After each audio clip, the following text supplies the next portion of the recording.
የአማራ ብሔራዊ ክልላዊ መንግስት ከአማራ ፋኖ ህዝባዊ ድርጅት አፋሕድ ጋር ዘላቂ ሰላም ስምምነት ተፈራረመ መባሉን የድርጅቱ መሪ አቶ እስክንድር ነጋ ውድቅ አደረጉ።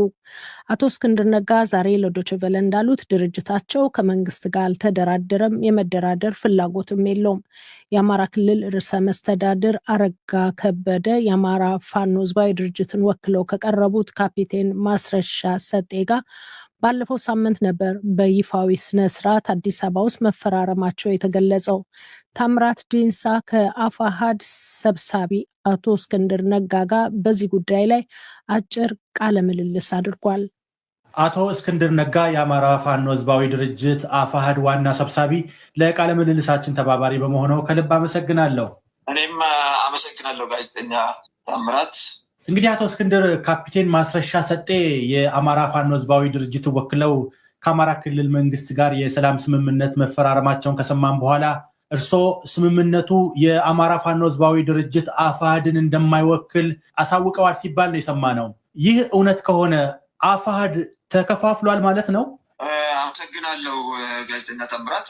አፋሕድ አልተከፋፈለም። ግለሰቦች ስለሄዱ አይደለም ተከፋፈለ የምንለው። ተከፋፈለ ለማለት በሰራዊት ደረጃ መከፋፈል መኖር አለበት፣ በድርጅት ደረጃ መከፋፈል መኖር አለበት። ከማስረሻ ጋር አብሮ የሄደ ሰራዊት አብሮ የሄደ አባል የለም። ምናልባት ጥቂት አንድ ሶስት በዙሪያው የነበሩ ሄደዋል ብዬ ገምታለሁ። የተለያየ ቦታ ስላለ በትክክል አላውቅም። ሆኖም ግን ከሚቀርብልኝ ሪፖርት አጠቃላይ ሁኔታውን አውቃለሁ። ስለዚህ አፋሕድ እንደ ድርጅት ከፈለ ማለት አንችልም። ስምምነቱ ከተፈጸመ በኋላ በአማራ ክልል የተለያዩ አካባቢዎች የሚንቀሳቀሱ የፋኖ ታጣቂዎች በስምምነቱ መሰረት እጃቸውን እየሰጡ ነው ወይም ደግሞ በሰላም እየገቡ ነው የሚሉ መረጃዎች በመንግስት የመገናኛ ብዙሃን በኩል በምስል ጭምር እየተደገፉ ሲዘገቡ ነው የሚታየው። አሁን እርስዎ ከሚያነሱት ሀሳብ ጋር አይጋጭም? ፈጽሞ አይጋጭም። መጀመሪያ ነገር ነገር ማስረሻ ከገባ በኋላ የመጣ ነገር ሳይሆን ቀደም ብሎ የነበረ ነው። ለወራት የነበረ በተንጠባጠበ መልኩ 3፣ 4፣ 5፣ 6፣ 7 ግለሰቦች ገቡ እያሉ እንደ ትልቅ ነገር አድርገው ያሳያሉ። አብዛኛውን ጊዜ ደግሞ የራሳቸውን ሚሊሻ በዚህ መንገድ እያቀረቡ ፋኖ እንደገባ አድርገው የሚያሳዩት ሆኖ ግን እንደ አንዳንድ እንኳን ከፋኖ ከተንጠባጥበው የሚገቡ የምን ማለት አይቻልም። ቁም ነገሩ ግን በፋኖ እንቅስቃሴ ላይ እንደምታ ሊያሳድር በሚችል መልኩ ቡድን ከኛ ተገጥሎ ወደዛ አልገባም። ያ እኮ ቢሆን መሬት ላይ ይታያል።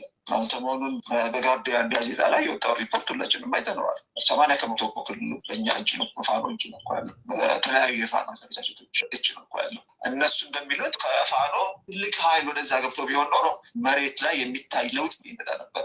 አሁንም መሬት ላይ የተለወጠ ነገር የለም። ይህ የሚያሳየው እንግዲህ አገዛዙ በሚለው ደረጃ ከፋኖ ወደዛ ሄድ እንደሌለ። አቶ እስክንድር፣ በተለያዩ አጋጣሚዎች ከሚያደርጓቸው ንግግሮች እንደተረዳሁት ከመንግስት ጋር የመደራደር ፍላጎት እንደሌላችሁ ነው። ትክክል ነኝ?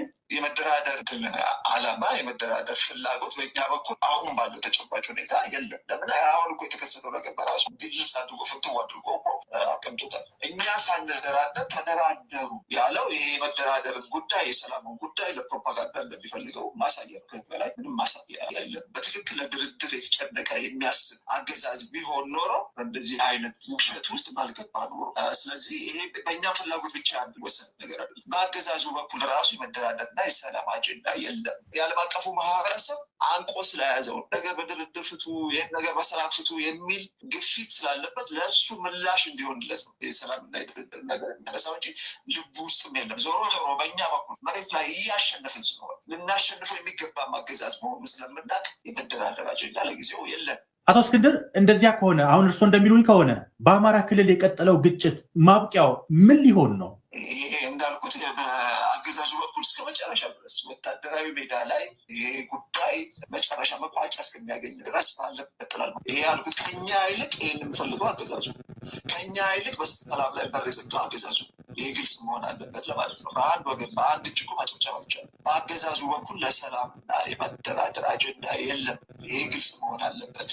አሁን በማስረሻ በኩል ተፈጸመ የተባለው ፌክ ተፈጸመ የሚራገበው ውሸት ለዛ ማስረጃ ነው። ቅድም እንዳልኩ በትክክል ለሰላም ለመደራደር የሚጨነቅ የሚያስብ መንግስት ቢኖር እንደዚህ አይነት ይበልጥ ሂደቱን የሚያወሳስብ ነገር ውስጥ አይገባም ነበር። ጦርነት ውስጥ ነው ተገደን ነው ራሳችንን ለመከላከል ነው፣ ከጅምላ ጭፍጨፋ ራሳችንን ለመከላከል ነው። አሁንም ጦርነቱ እየቀጠለ ያለ በአገዛዙ ፍላጎት መልካም ከአማራ ክልል ውጭ ካሉ ክልላዊና ከጎረቤት ሀገር ጋር በግልጽ ልናገረው ከህወሓትና ከኤርትራ መንግስት ጋር ጥምረት ለመፍጠር ጥረት እያደረጋችሁ እንደሆነ በስፋት ሲነገር ቆይቷል። በእርግጥ የፈጠራችሁ ጥምረት አለ?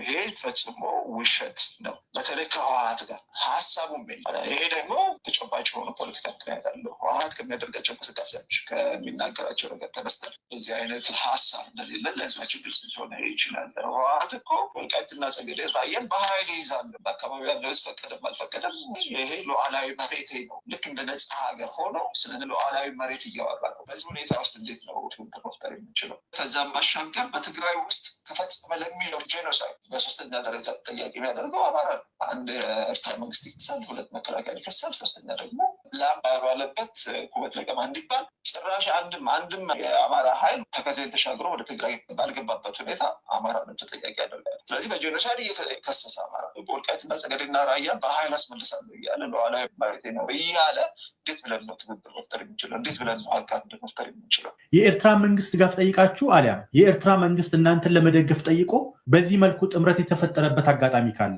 ምንም አይነት ከኤርትራ መንግስት ጋር ምንም አይነት የተለየ ግንኙነት አልፈጠርንም። እኛ እስከምናውቀው ድረስም ኤርትራውያን በዚህ በኩል ካሉ ከፋኖ አደረጃጀቶች ጋር በጣም ቅርብ የሆነ ግንኙነት የመፍጠር ፍላጎት የላቸውም። እኛ እስከምናውቅ ድረስ ከኛ ተሞክሮ አኳያ ማለት ነው። እኛ በነገራችን ላይ ከኤርትራ አንድ ጎረቤት ከኤርትራ ብቻ ጋር ሳይሆን ከማንኛቸውም ጎረቤት ሀገራት ጋር ተገናኝተን የመነጋገር መብት አለ። የሀገራችንን ጥቅም በማይነካ መንገድ የሀገራችንን ጥቅምና ህልውና አደጋ ላይ በማይጥል መንገድ ከሁሉም የጎረቤት ሀገራት ጋር መነጋገር እንችላለን። መነጋገር ይገባናል፣ ኤርትራን ጨምሮ ማለት ነው። እንግዲህ አቶ እስክንድር ብዙ ነገሮችን አንስተውልኛል። አሁን ባለው ተጨባጭ ሁኔታ የመደራደር ፍላጎት እንደሌላችሁም ነው ያነሱልኝ። ጦርነቱ አሸናፊ ባይኖረውስ እስከ መቼስ ነው በዚህ ሁኔታ ሊቀጥል የሚችለው?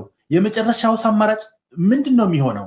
እሱ በእኛ ሀሳብ እንደግብ የሚያስቀምጥ ነው ነገር ጦርነቱን በአጭር ጊዜ መጨረስ አለብን ብለን ነው እየተንቀሳቀስን ያለ ነው። ጦርነቱ ተገደን የገባን ይሄ ግልጽ መሆን አለበት። አልሞት ባይ ታዲያዎችን እንጂ እንደ ሌሎቹ ፖለቲካ ድርጅቶች እንደማነው ሽምቅ ተዋጊዎች የፖለቲካ ፕሮግራም አስቀምጥመን ቀርጸን ያንን ለማስፈጸም እየተዋጋን አይደለም፣ እየታገልን አይደለም። አልሞት ባይ ተጋዳይ ራሳችንን ከመከላከል ውጭ አማራጭ የለንም። አቶ እስክንድር ነጋ የአማራ ፋኖ ህዝባዊ ድርጅት ዋና ሰብሳቢ፣ ለነበረን የቃለ ምልልስ ጊዜ አመሰግናለሁ። እኔም ከልብ አመሰግናለሁ።